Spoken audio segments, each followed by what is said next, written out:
Assalamualaikum warahmatullahi wabarakatuh. Waalaikumsalam. Waalaikumsalam warahmatullahi Wassalatu wabarakatuh. wassalamu ala rasulillah wa ala alihi wa sahbihi wa mawalah amma ba'd. Hadratal muhtaramin, para pemirsa, saudara-saudariku baik yang di atas maupun di bawah. Alhamdulillah, puji syukur kehadirat Allah subhanahu wa ta'ala atas limpahan rahmat, ni'mat, taufik dan hidayahnya kepada kita, sehingga pada malam hari ini kita masih ditakdir oleh Allah subhanahu wa ta'ala untuk melaksanakan satu kegiatan yang insya Allah kegiatan ini adalah kegiatan yang baik, dan harapannya mudah-mudahan karena sebab kegiatan ini nantinya kita bisa dijadikan orang-orang yang baik, kemudian anak-anak kita menjadi anak-anak yang baik, keluarga kita juga keluarga yang baik, dan pada akhirnya juga kita nanti akan dicatat sebagai orang yang baik di sisi Allah subhanahu wa ta'ala. Amin ya rabbal alamin. Salawat serta salam selalu tercurahkan kepada junjungan kita Nabi besar Muhammad sallallahu alaihi wasallam, yang mana beliau telah banyak berjasa kepada kita sehingga kita bisa mengenal mana yang benar, mana yang salah, mana yang halal dan mana yang haram, mana yang hak dan mana yang batil. Dan mudah-mudahan berkat beliau kita semua mudah-mudahan senantiasa diakui sebagai umat Nabi Muhammad sallallahu alaihi wasallam, sehingga kita nanti ketika yaumil kiamah kita layak untuk mendapatkan syafaat beliau. Amin ya rabbal alamin.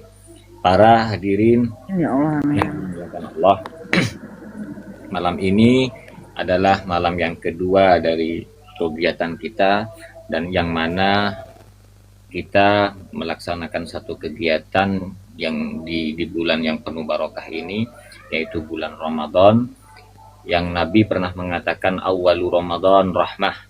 Jadi awal dari bulan Ramadan itu ada sebuah rahmat, wa ausatuhu maghfirah, dan di tengah-tengah bulan Ramadan itu ada ampunan, wa akhiruhu itqun minan nar, dan di akhir bulan Ramadan itu ada pembebasan dari api neraka. Mudah-mudahan di awal Ramadan ini sesuai dengan perkataan Nabi Muhammad SAW, kita mendapatkan rahmat dari Allah Subhanahu wa taala, barokahnya kita mengaji di bulan Ramadan ini. Amin ya rabbal alamin.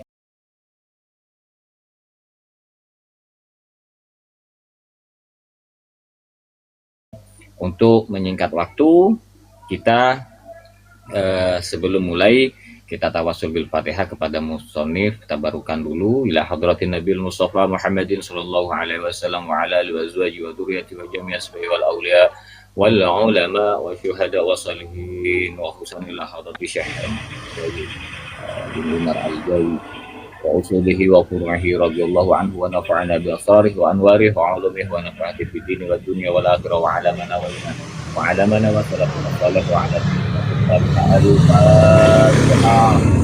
A'udzubillahiminasyaitonirrajim. Bismillahirrahmanirrahim.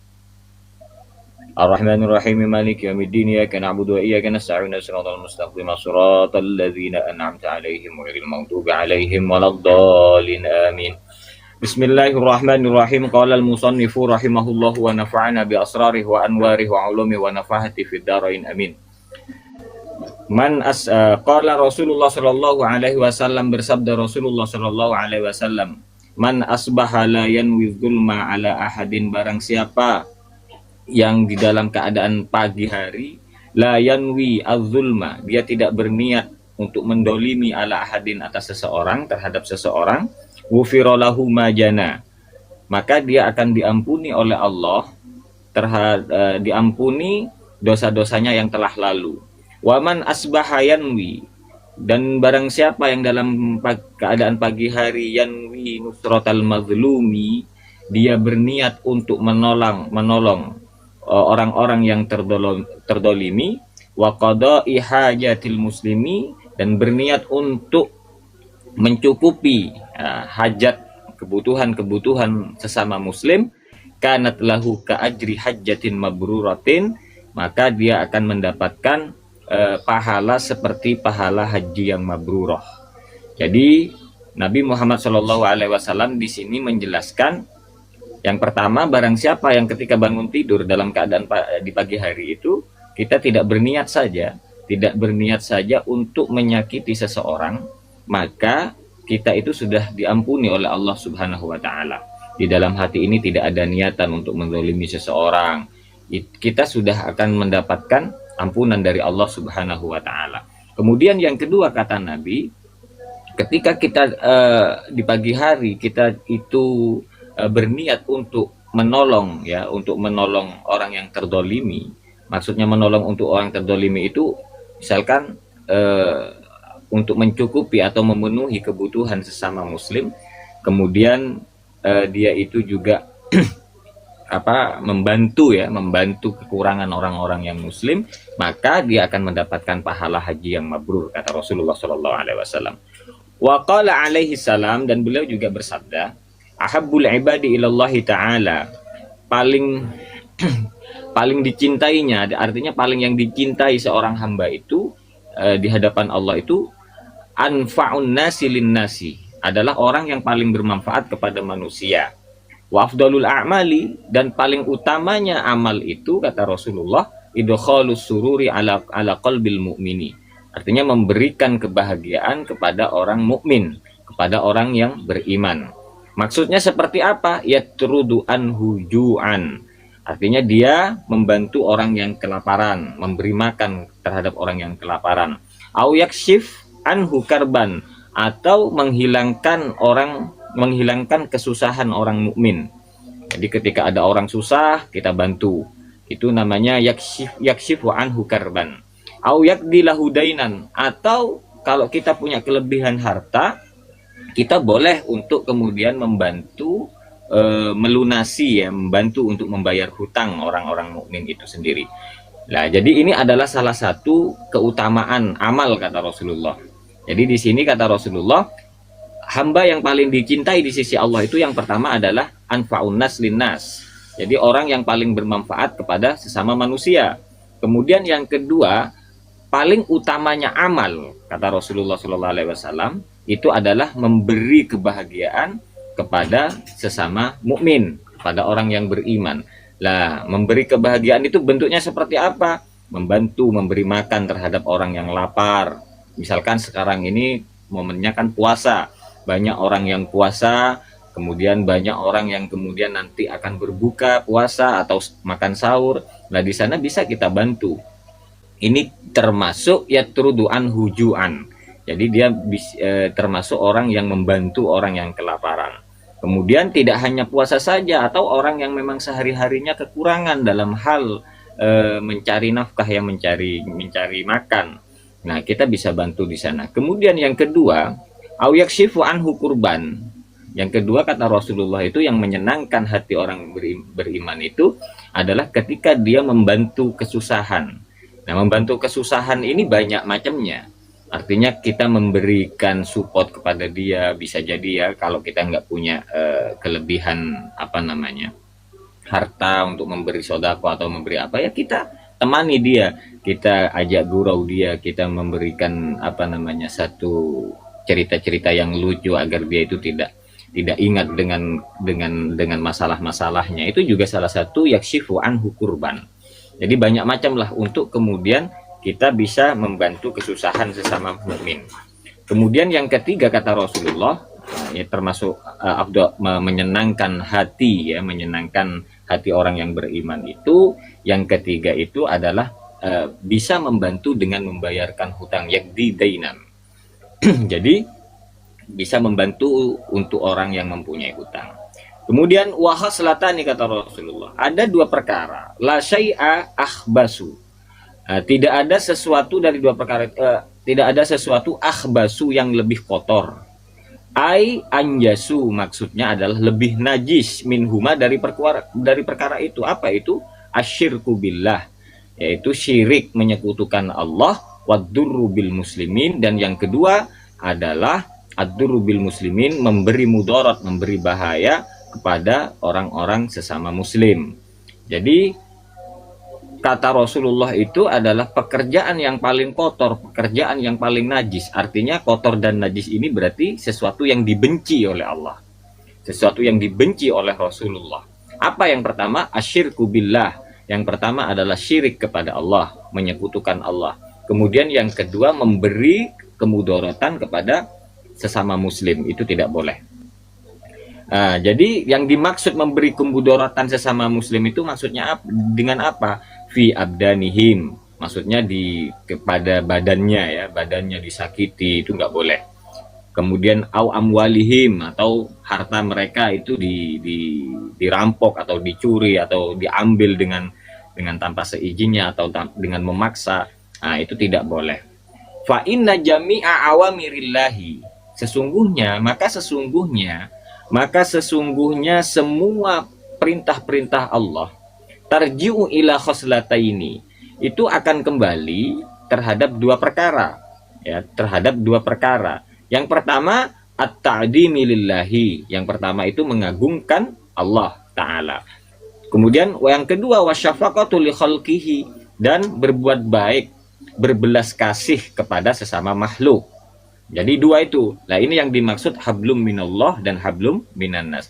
Semua perintah-perintah Allah yang ada ini, yang kita bebani, yang kita dapatkan, itu tidak lepas dari dua hal, katanya Imam Nawawi ya.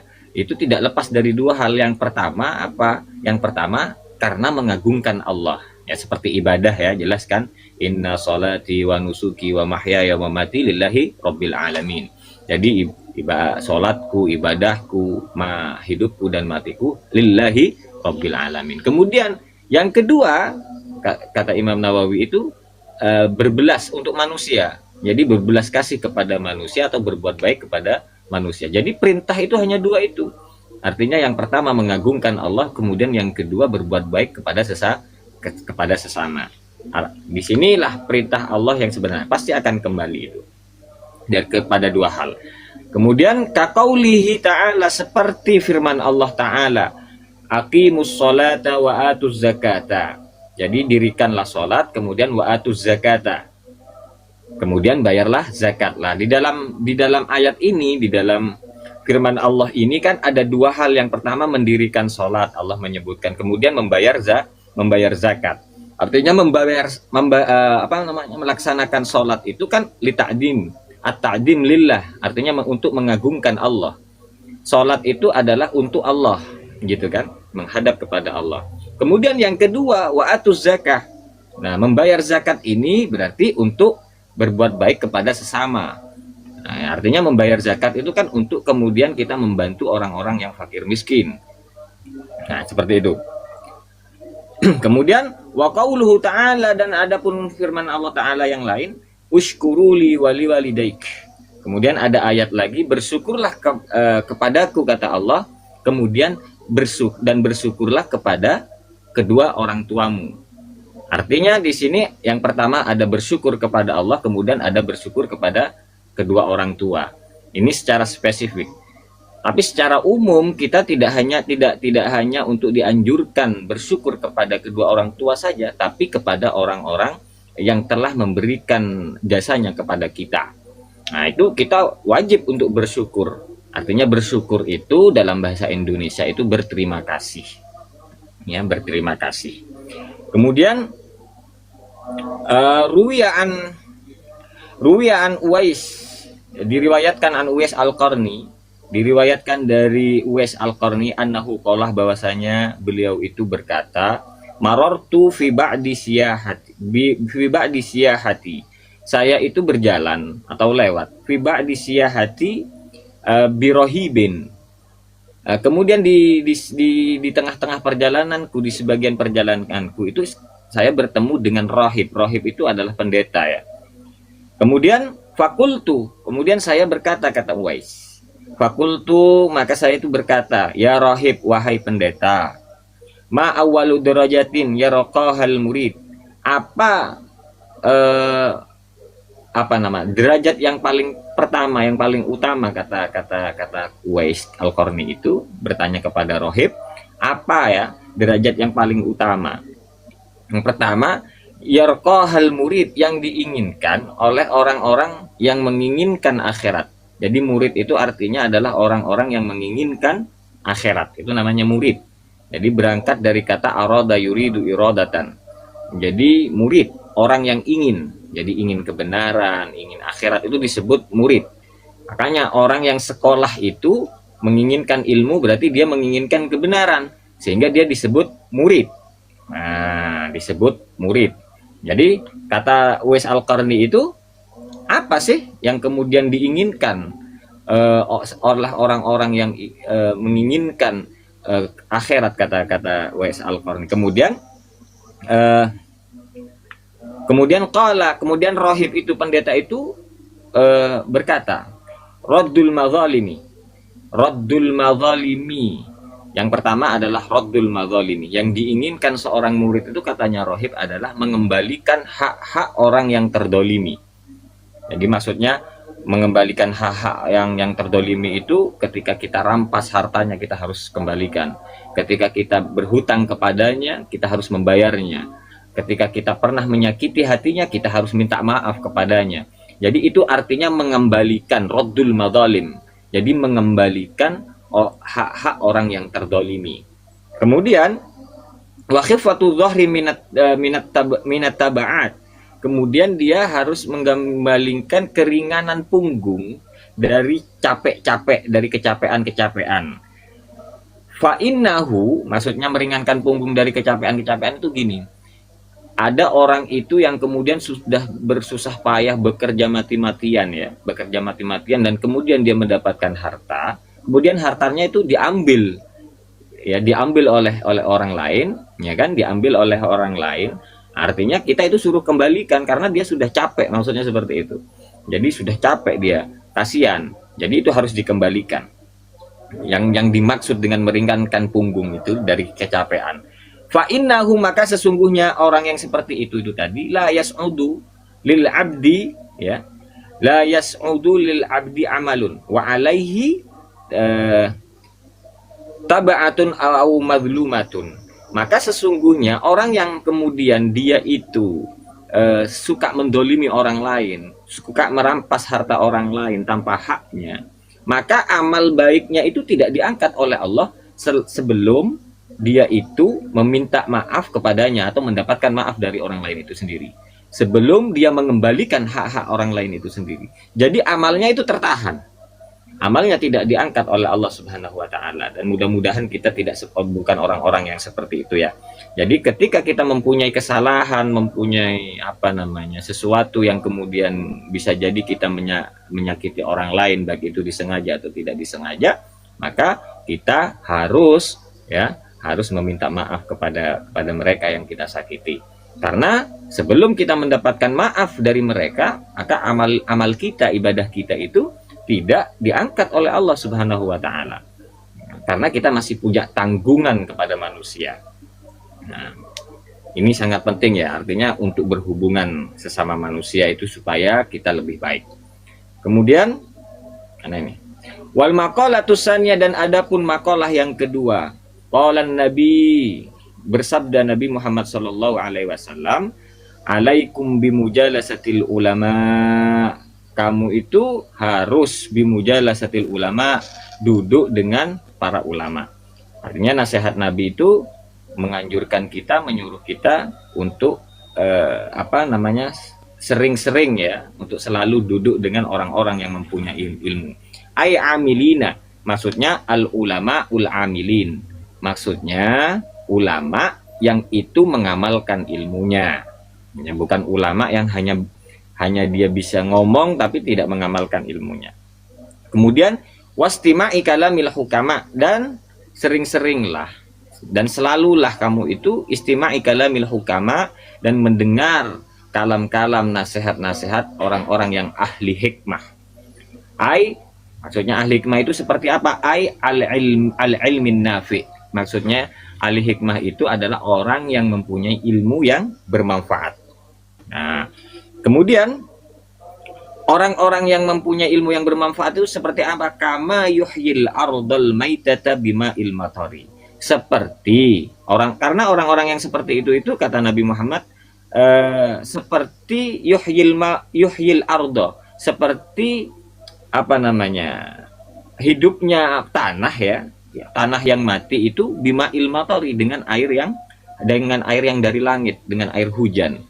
Jadi ketika kita kumpul dengan ulama, anggap ya kita itu seperti tanah yang gersang yang mati.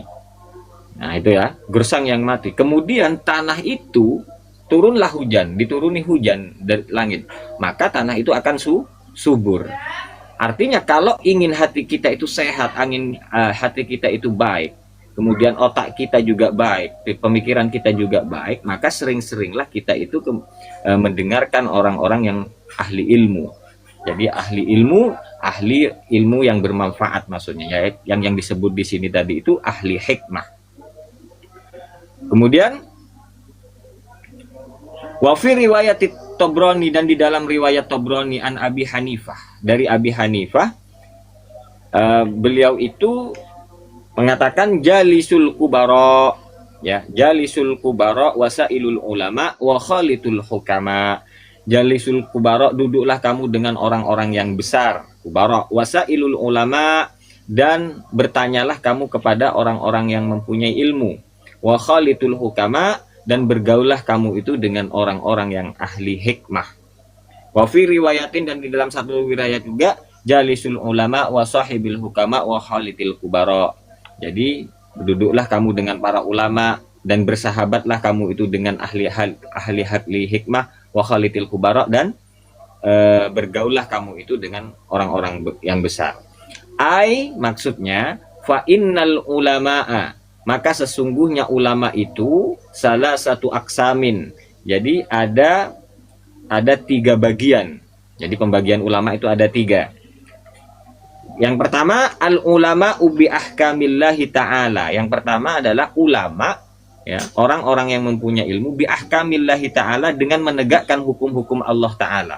Dia paham dengan hukum-hukum Allah, kemudian dia juga melaksanakan hukum-hukum itu sendiri. Jadi ulama bi ahkamillahi ta'ala. Nah, di sini dijelaskan wa huwa ashabul fatwa. Nah, dia adalah orang-orang yang suka kemudian berfatwa, senang berfatwa untuk menyampaikan hukum-hukum Allah itu sendiri. Nah, itu namanya ulama bi ahkamillahi ta'ala. Jadi ashabul fatwa. Kemudian yang kedua wal ulama, dan yang kedua adalah al ulama bi dzatillahi faqat. Ulama, orang-orang yang disebut ulama itu bidzatillahi faqat, orang-orang yang mempunyai ilmu dengan zatnya Allah saja. Dia itu hanya memahami zatnya Allah saja. Allah itu Ar-Rahman, Allah itu Ar-Rahim, kemudian Allah itu Al-Aziz, misalnya Al-Ghafur, At-Tawwab lah. Itu dipelajari. Dia itu mengetahui sifat-sifat Allah, zat-zat Allah. Kemudian dia itu selalu pekerjaannya itu perilakunya itu semuanya disandarkan kepada Allah Subhanahu wa taala. Jadi dia hanya mengetahui tentang zat Allah saja. Kemudian wahumul hukama, dan itu disebut adalah orang-orang yang ahli hikmah. Dan mereka itu adalah orang-orang yang ahli hikmah. Fa fi mudakhalatihim, maka dalam mempergauli mereka itu tarhibun lil akhlaqi, itu akan memotivasi kita, akan mendidik kita untuk akhlak kita. Jadi ketika kita sudah bergaul dengan mereka, dengan ulama-ulama yang ahli hikmah ini, maka kita itu akan terdidik, perilaku kita, etika kita, akhlak kita itu akan terdidik. Nah, jadi itu adalah manfaat untuk kemudian kita itu selalu berinteraksi dengan orang-orang yang seperti ini. Kenapa kok seperti itu? Li'annahum asyraqat qulubuhum, karena hatinya itu disinari, ya, artinya hatinya itu bersinar. Hatinya itu bersinar bima'rifatillah. Jadi hatinya itu bersinar bima'rifatillah, dengan mengetahui Allah, dengan ma'rifatullah. Jadi dia mengenal Allah, hatinya itu sudah hatinya itu sudah disinari oleh Allah dengan ilmu ma'rifah, ilmu yang mengetahui tentang zat-zat Allah tadi itu. Kemudian wa asyraqat asraruhum, dan kemudian jiwa-jiwanya juga disinari oleh Allah Subhanahu wa taala. Disinari oleh Allah bi anwari jalalillahi, dengan cahaya-cahaya keagungan Allah Subhanahu wa taala. Nah, ini ahli hikmah. Kemudian ulama yang ketiga, kata Kata Imam Nawawi, wal ulama'u, dan adapun ulama yang ketiga itu bil kismain, dengan dua bagian tadi. Artinya ulama yang mempunyai dua bagian tadi. Yang pertama itu ulama yang mengetahui hukum-hukum Allah, kemudian dia melaksanakan hukum-hukum itu. Kemudian yang kedua adalah ulama yang hanya mengetahui zat-zat Allah, yang itu disebut ahli hikmah. Dan ulama ketiga ini adalah ulama yang mempunyai dua hal ini. Dia tahu hukum, juga dia tahu tentang zat Allah. Jadi ini sempurna ya, artinya ulama yang paling sempurna. Jadi ulama yang paling sempurna. Wahumul kubaro. Nah, inilah yang disebut al-kubaro ya. Jadi kalau ulama yang tahu hukum kemudian dia berfatwa dengan hukumnya, itu disebut ahlul fatwa, disebut sahibul fatwa, disebut orang yang berfatwa. Ya, artinya orang yang berfatwa itu disebut kalau dalam bahasa Arab itu mufti lah, mufti ya. Kemudian yang kedua, orang yang mengenal tentang zat-zat Allah, tentang zat-zat Allah itu disebut ahli hikmah, ya, ahli hikmah. Kemudian ulama yang ketiga itu mempunyai keduanya, dia itu mengetahui tentang hukum Allah, juga mengetahui tentang zat Allah. Sehingga ini disebut kubara. Yang kedua itu tadi disebut hukama, yang ini disebut kubaro, adalah orang-orang yang besar.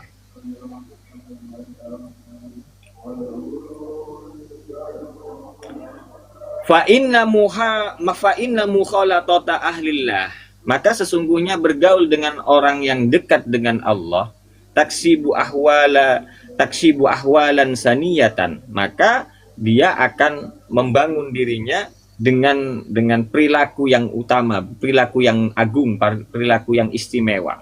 Wan naf'u bil lahzi, maka kemudian dia itu juga akan bermanfaat dalam perilakunya. Jadi artinya ketika kita bisa bergaul dengan orang-orang seperti ini, ya, dengan nanti akan dengan sendirinya kita itu akan juga berperilaku dengan baik. Karena di sini disebutkan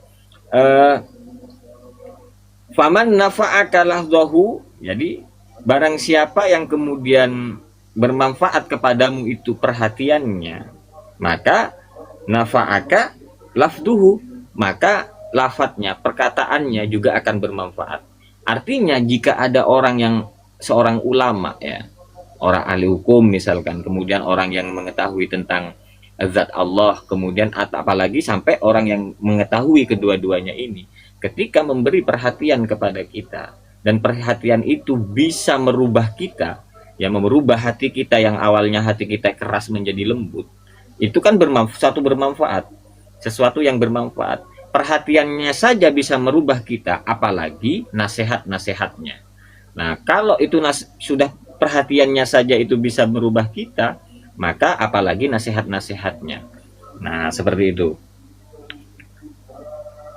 Wa man la fala. Nah, kemudian di sini jika perhatiannya itu tidak bermanfaat, misalkan ya, tidak memberi manfaat kepada kita, itu bisa jadi juga perkataannya tidak akan bermanfaat kepada kita. Jadi ciri-cirinya seorang ulama itu, dia itu akan selalu memberi perhatian kepada murid-muridnya. Dia akan selalu memberi perhatian kepada orang-orang yang dianggap itu butuh perhatiannya. Itu yang pertama. Kemudian yang kedua, ciri-ciri ulama itu adalah orang-orang yang suka memberikan nasihat kepadanya. Jadi artinya ciri-ciri ulama itu yang kedua tadi, memberikan nasihat kepada manusia, kepada orang lain, orang yang dianggap butuh dengan nasihat itu sendiri. Nah, itu adalah salah satu bentuk salah satu bentuk seseorang yang kemudian di sana akan dinilai bahwa ini ulama apa bukan, gitu kan.